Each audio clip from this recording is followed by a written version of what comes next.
Hello and welcome to part 3 of the Last Lifeline asset recreation process. If you haven't watched the first 2 parts already, then please do, because it's going to provide a bit of context for what this is alongside some more asset creations. I'm not going to prolong this introduction, so let's begin where we left off in the contestant order. Next up, we have a character whose name doesn't seem to actually correlate with what they are, or at least not in terms of visuals for the most part, because this next character is Map. Or, if you're going by the original sign-up data, their name is something along the lines of $P. Who here really wants to try and pronounce that amalgamation of characters out every time they mention their name? Which is why their name was unofficially changed to Map, since they kind of do look like one. I say kind of because they're red for some reason and they have these 2 arrows sticking out of their head. But surprisingly, they are fireproof, which is something that may be important to keep in mind later on. Map's actual design didn't change a whole lot. Their layout was mostly the same as it was in the old version, except for some hopefully obvious tweaks, like the black strip of their body being separated in line art, for example. Also, I'm going to stop mentioning indigo influences in these last 2 parts because looking back, it sounds way too much like I'm just trying to mimic her design. Regardless of whether or not you think that, Map as a whole was made a lot less linear in terms of line art. The bent arrow on the top of their head is now curvy, and their body is now curved inward slightly. Also, the light red markings were enhanced to look a bit more like a stain in their body, even if I don't actually know what it is. I also don't know what the light red circles on the right side of the body are either, but I kept them relatively the same. Pretty interesting first character for this part of the series.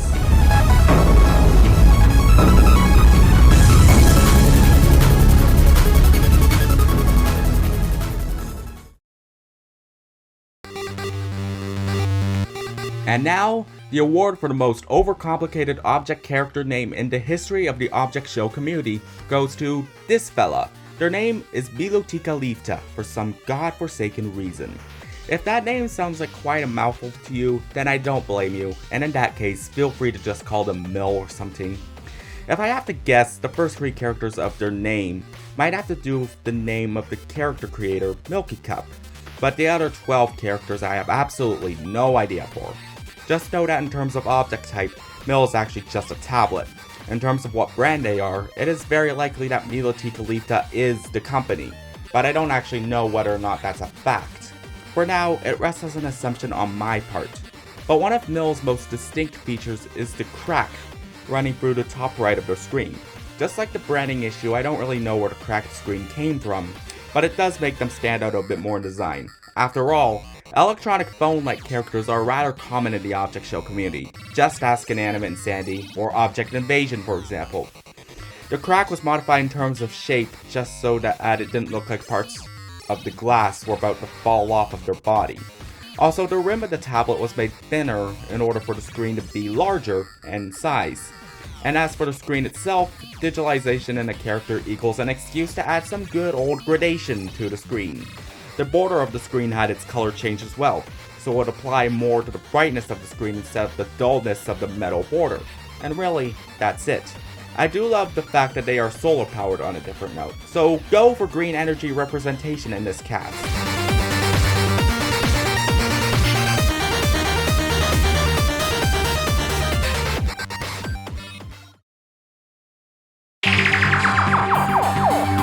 If you remember part 1 of this series, you'll remember the main host of this show, a DanganRonpa inspired character by the name of Monokuma.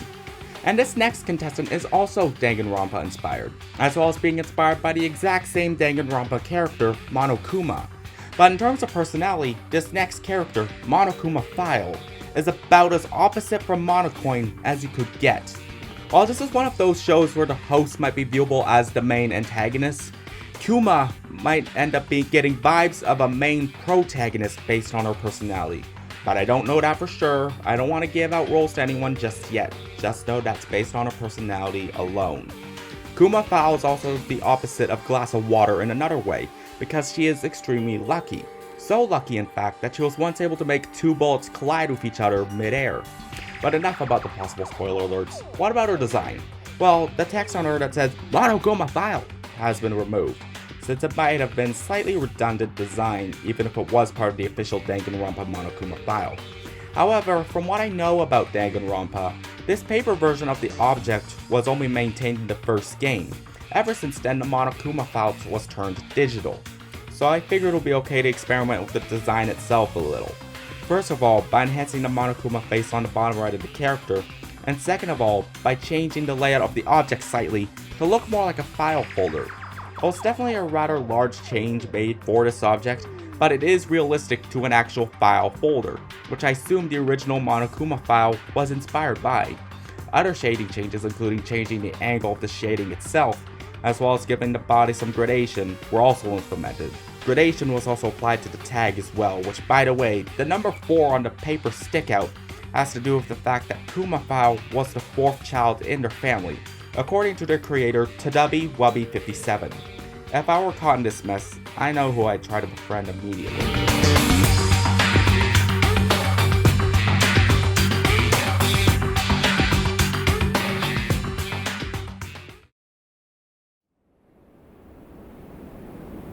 Oh god, this next character.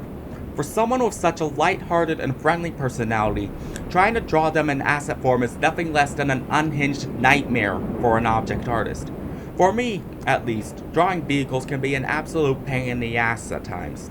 And the creation of this next character, Moped, is another example to add that list of hatred for vehicle drawing. And like Ginscap, learning Blender in order to do some more perspective angles of this character almost feels like a goddamn necessity, because they are complicated. Me trying to explain the process of redesigning this character almost borders on the territory of ranting about this character, because there are so many different details that have to be taken into consideration here. Sure, the main body of this character and a front-facing asset isn't the worst thing in the world, but trying to secure the proper shape for the front segment of Moped was slightly annoying to do properly. The headlights weren't that difficult either, but as for the grips that a driver would normally hold onto when they're driving a motorcycle, or a moped in this case, it was slightly difficult to ensure a more dynamic shape for them. Furthermore, they have to be separated into 3 different layers in order to prevent conflict between line art colors. I decided to make the shading of the left handle different in this asset remake, since they are more in the light than the right side in most of these perspectives. And alright, maybe the glass shield on the top of their head wasn't that hard either, but it was a bit annoying to ensure the shape of the shield itself was proper. I am realizing that there were some details here that I forgot to add, primarily the 2 whisker-like poles jutting out from each side of Moped's head that you could see the old asset. But even at this point, I would be mentally tired enough to not want to care about trying to fix that mistake. I don't know what these poles are actually called, but I do know that some mopeds do have them, and some mopeds don't.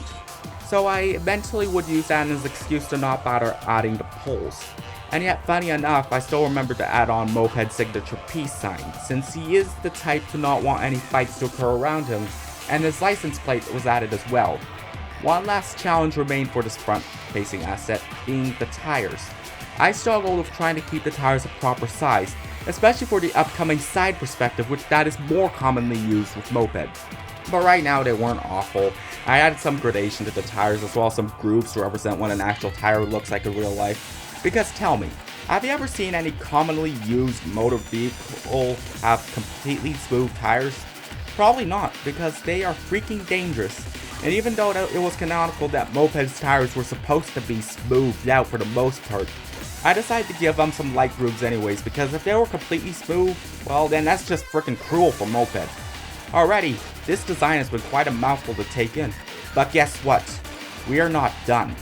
In order to properly remake the character poses, perspective is an absolute necessity with Moped. It is true that most of the added design in perspective isn't that complicated, since it is mostly just a section of the moped where someone would actually sit. Trying to keep a more or proper line art might have been tricky, but the concept itself isn't. And the seat was made more realistic compared to the clunky box that a person would have had to sit on to drive the old moped design. Where this perspective really came to throw hands with their maker is once again the tires. Some added designs had to be added to make the sides of the tires actually look realistic, and the tire grooves had to be adjusted to ensure they actually still fit with the form of the tires. Here, the annoyance comes with trying to figure out how to draw these tires properly, and furthermore, making sure that they were actually the right size. They weren't the right size, I had to shrink them down. But once the tires were done, this is finally all that has to be said about Moped's designing process. Except for those 2 poles, but at the time when I was finishing this asset, I was just so goddamn tired of this character. He's a bit of a sweetheart, but when it comes to drawing him, screw this. Absolutely annoying trying to maintain enough energy to do this entire asset in one sitting.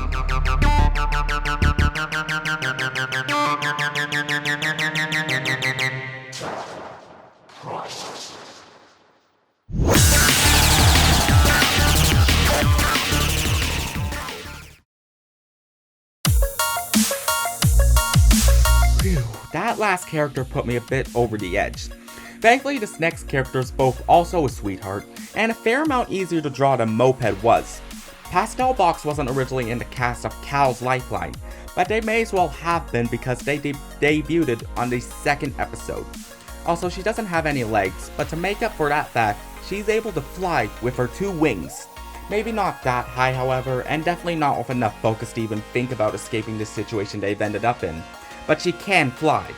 The funny thing is, most of the time spent on this character had to do with her accessories, and not her main body itself. Her main body is just a box, which has absolutely nothing complicated to it. As for the wings, however, trying to keep the line art of the wings proper was both important for this character, and also pretty time consuming. I couldn't just duplicate the wings from one side to another either, because in concept, they were meant to reflect upon some angel devil balancing. In other words, one wing reflected upon a mythical kind-hearted creature, and the other wing reflected upon a mythical devilish creature. In terms of personality, the angel side definitely prevails, however, which might leave some to question why the design concept exists anyways. But after the wings are done, there was just her hat left to do, which wasn't difficult, but I had to rush a couple of details since I wasn't on a time crunch with this asset. Luckily, it's not like her hat was that complicated anyways. But yeah, there's Pastel Box. Not sure how useful she is during this scenario, but as a friend, she's definitely high up on that list.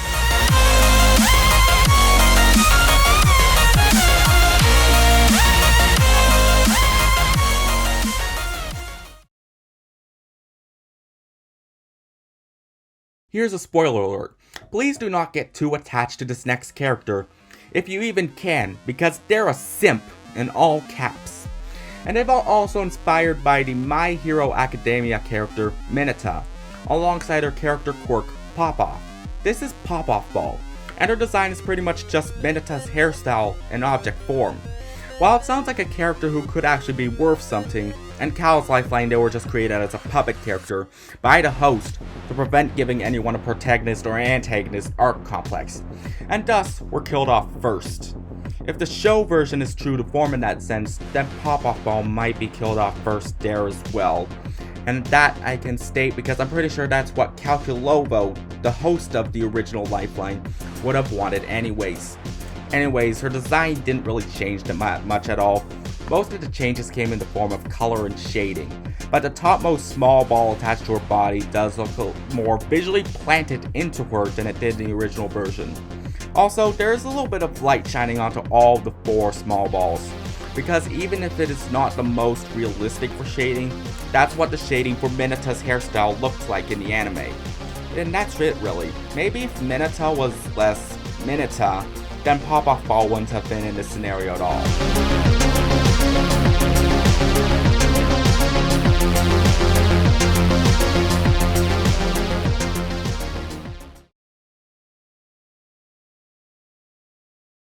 Rest in peace, Part 3. You may or may not be missed. And the reason I made that analogy is because this is not only the last character of this part of the series, but their name is Red Ink Pen. Take the first letter of each word and you'll understand why I made that analogy. To some, Red Ink Pen may as well just be a more emo version of BFDI's pen. Not only in terms of color scheme, but also because they've hidden both their eyes behind a layer of leaking red ink. It's the closest thing we'll get to human blood in this universe. Also, here's another tidbit for you guys to know. When they were first introduced to Cal's Lifeline, Red Ink Pen was, in fact, white. Why are you white? But after they were eliminated in Cal's Lifeline, their creator, Karlmnock, decided to change their look from white to black. It reminds me of Michael Jackson. God, that joke absolutely sucks. Why did I say that? My thoughts are way too impulsive sometimes, but regardless, most of the changes made to RIP involve shading changes, like always. But the two strokes on the bottom of their body were actually made more wavy compared to the original, which were more straight then. This asset remake ended up using a lot more gradation than the original, you may also notice. In the remake, RIP was also made slightly taller, since a pen in real life is more tall than it is wide. And as for the pen cap, the handle of said cap was flattened at the bottom and made slightly more linear as a whole, since most handles for pen caps are not this curvy. Finally, the leaking ink that comes off of his head was modified to try and look more realistic compared to the old version. The ink also got some slightly more in-depth shading. However, I do have to wonder why red ink pen let his ink leak enough that it caused him to look like an emo. His vision isn't impaired, but maybe he wouldn't be talking so much about his lack of romance if he just washed his face every once in a while.